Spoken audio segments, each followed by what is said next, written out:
This week in the parish of bourses and market structure, Ethiopia's stock exchange licensed as the exchange parish outplays CrowdStrike and Tadawul profits soar. My name is Patrick L. Young. Welcome to the Bourse Business Weekly Digest. It's the Exchange Invest Weekly Podcast, episode 255.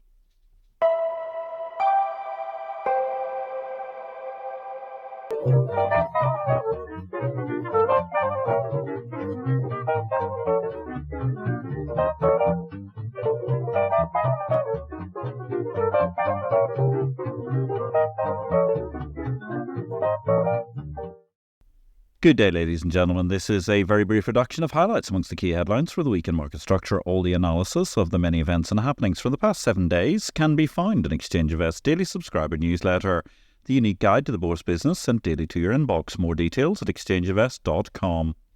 Over in BitCarnage, we were discussing whether we were looking at President or First Crypto Lord of the US. For those who despair of the completely inadequate mainstream media in the USA, which just discovered the bloke elected from the basement may not quite have batteries holding a full charge, there is always the crypto media, which almost makes MSM look like it has perspective and insight.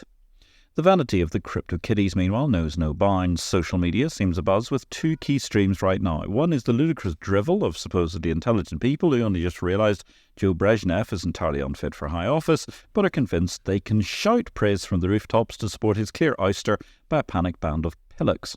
On the other side of social media, there's a vast raft of endless drivel where folks are upset, speculating, ululating on US politics and how this impacts crypto. In the midst of this, Decrypt reports Joe Biden is dead. Meme coins are spreading as quickly as the wild rumours, with the top two, buy dead and buy done, making a cumulative market cap total of over $1.2 million. How mature? If you enjoyed this excerpt, you may be interested to know that you can read BitCarnage every day and Exchange Invest. Alternatively, if you want to follow BitCarnage, the daily update on happenings in the world of crypto and digital assets, you can find BitCarnage as a standalone on Substack. Over in exchanges, there was a tale, first of all, of two brokers this week, with Chuck Corp profit stagnant as the petri machine flew once again. The contrast in profit growth from IBKR and the much more staid Schwab could not be more marked. Meanwhile, the FTC's Lena Khan is surely in her last inning as FTC chairman, particularly as apparently she doesn't get on with Kamala Harris either. But it is worrying that their GOP voice is also supporting fewer funds. This is under a FT headline, US retail investment under attack from bunk common ownership theory.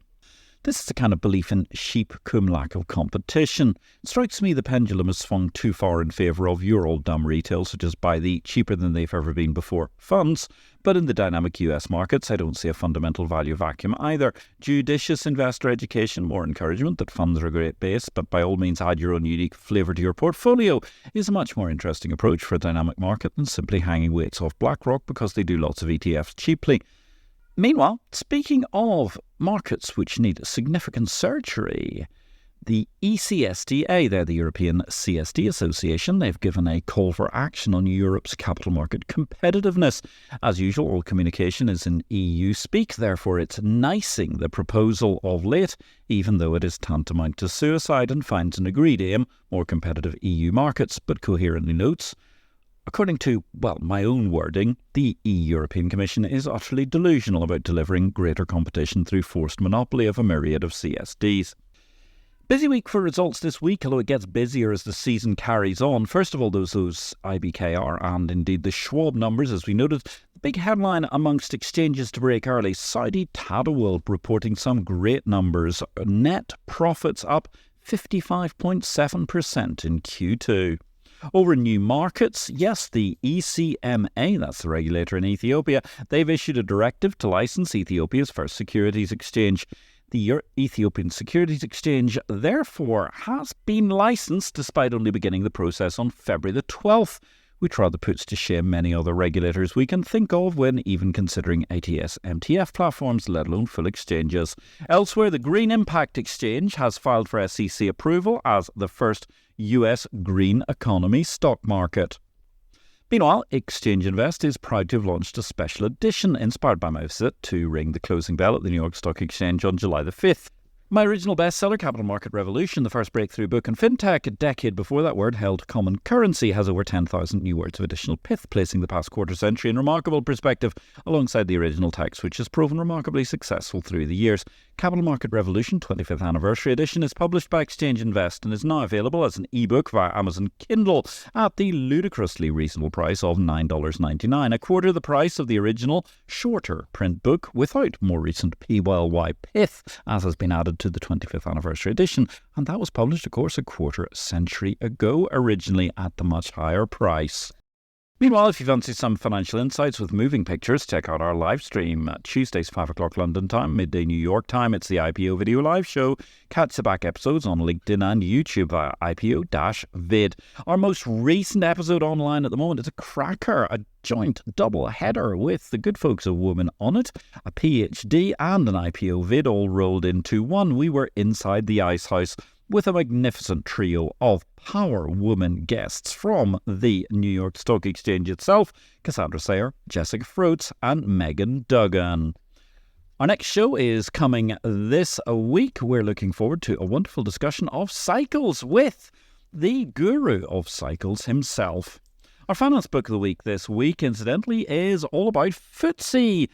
Mark Makepeace, nowadays running Wilshire Indices, was our guest for IPO-VID 15, and this is, well, his book, FTSE, The Inside Story, a ringside seat on some of the biggest deals and biggest personalities in business and global politics, discussing between FTSE Chief Executive, as he then was, Mark Makepeace, and discussing that with James Ashton, who I believe may also be an upcoming guest on IPO-VID in the near future. Thanks for listening to Exchange Invest Weekly. We welcome your feedback. You can contact me directly, patrick@derivativesvision.com, with any comments. Meanwhile, if you enjoyed this show, we would welcome you giving us a thumbs up.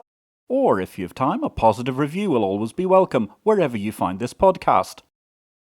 Product news this week. Shanghai Futures Exchange are considering launching metals options contracts, while TIFEX have unveiled micro TIEX futures to elevate market flexibility. In technology, clearly the CrowdStrike meltdown takes centre stage this week, with Microsoft placing the blame squarely at the door of the European Union. Nevertheless, the only truly badly affected exchange group was LSEG, with London ironically the place where Microsoft bought a significant stake just months ago. Elsewhere, the parish did sublimely well. Planning and organisation clearly matter.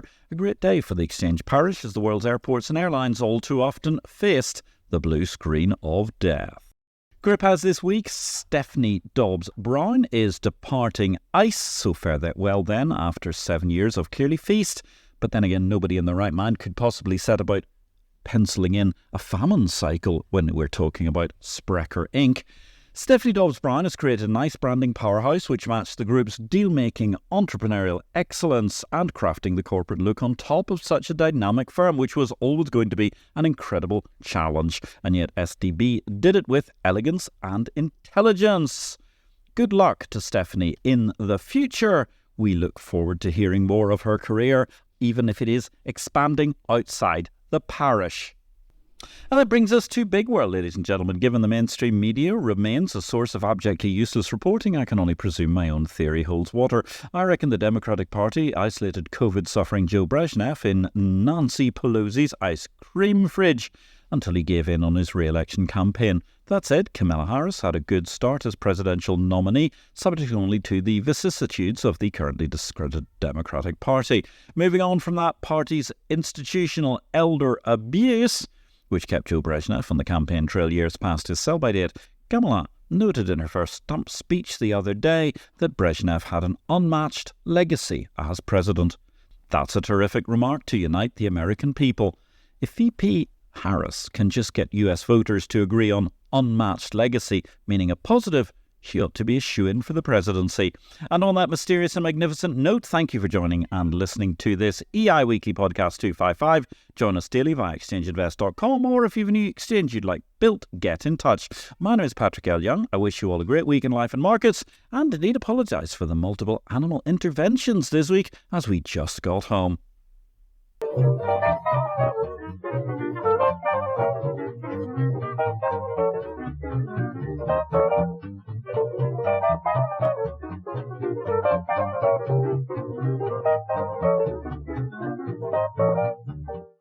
This show relates to the business of bourses. It is not to be construed as investment advice, nor are we making any investment recommendations.